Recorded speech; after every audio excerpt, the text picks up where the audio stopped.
Buonasera, ben ritrovati con l'informazione flash di New Sicilia. Di seguito i titoli più importanti del pomeriggio.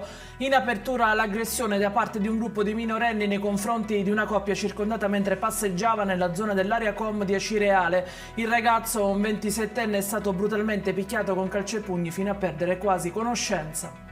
La Procura di Catania ha chiesto il rinvio a giudizio dei 49 indagati nell'ambito dell'operazione Atena, tra questi c'è anche il sindaco di Paternò Nino Naso. L'inchiesta si era concentrata sul clan Morabito legato alla famiglia etnea dei Laudani e su presunte infiltrazioni mafiose nella vendita all'asta di terreni e immobili.